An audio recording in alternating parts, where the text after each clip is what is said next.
Hey, how's it going? Mr. Deadman of the Deadman's Tone Podcast. Let's talk about Jeremy, the quartering, why the quarter pounder ran from Twitter.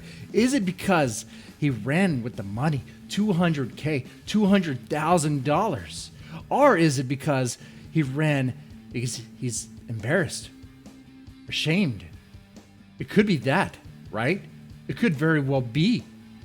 Look, man, you might dislike Jeremy. You might flat out hate the quarter pounder. I clown on the guy because I think it's funny to do so. I just like messing around. I don't hate the guy. I don't really hate those that don't. Okay. I've never met him in person. I don't really know anything about him really to really hate him personally. You know, do I dislike some things he does? Yeah. Do I find it funny how slow he talks and how he buries the lead in all his videos and drags things out for like 15 minutes when he could have just spent 3 minutes? Yeah, that stuff annoys me. It annoys me. Okay, but set that aside. So what happened here? Jeremy just left Twitter. Jeremy just left Twitter with this huge ordeal, this video saying Twitter's a cesspool and he's leaving because of people are mean. People are hateful. Twitter's a hateful place. That's weird out of now, all of a sudden, because we know Jeremy likes to get into spats with people. Jeremy's not afraid of confrontation with people online. He does that all the time. So it's weird. Now it's just too hateful and toxic and he has to leave. People speculate he's doing that because he's hiding something. You know, because before he left, there was Exclusively Games getting to a little spat with him saying that he didn't pay the writers. And he claimed he did. And he doubled down and said, like, I did pay. I have the receipts. And you continue on this, I will take you to court. But we all know that Jeremy's not afraid to take people to court. He's done that. So I got to believe him on that. And I'll tell you why I believe him on that. You have people coming out that have worked with him, worked with Exclusively Games. And they could have the receipts to call Jeremy out. But what's actually happening is they flat out say, Jeremy did pay.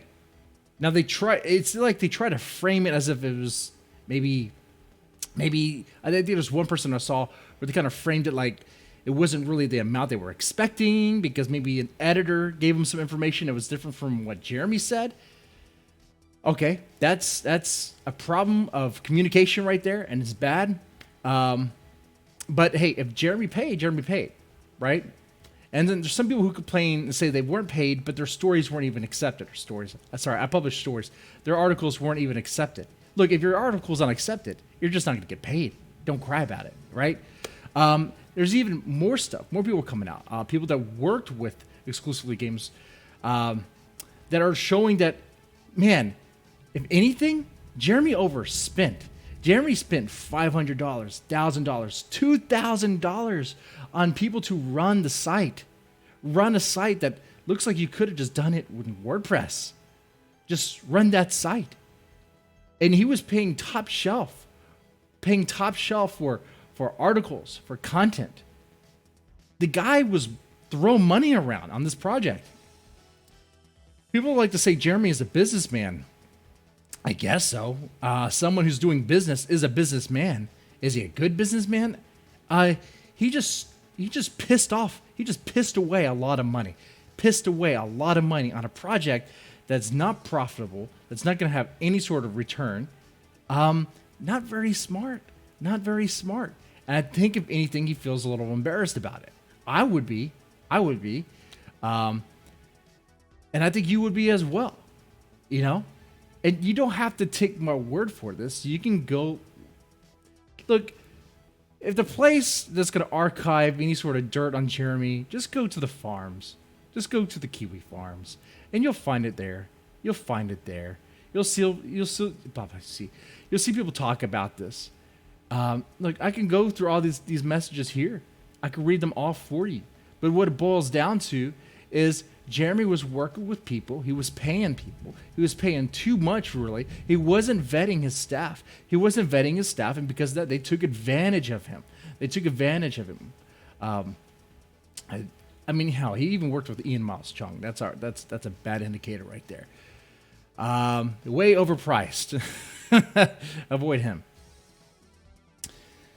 So yeah, I kind of just want to get you guys' thoughts on this. What do you think it is?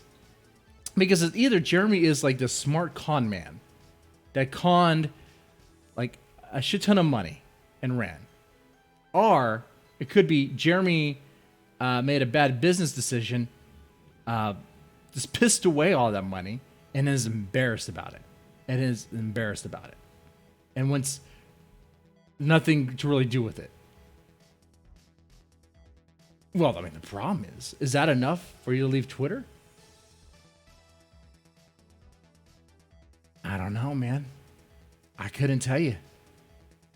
I mean, what if he worked with people that felt really entitled?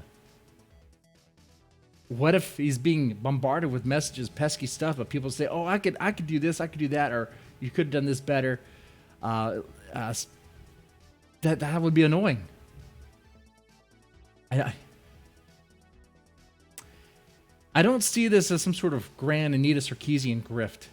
He obviously spent money, a lot of money, on a project that just went nowhere. So is he a con artist? Like, man, I clown on him all the time. I think some of the stuff he does is kind of weird. You know, like the what's the gift card thing? You know, that's kind of weird. But con artists, I'm not seeing the evidence. You show me the evidence, okay? And that'd be a lot, okay?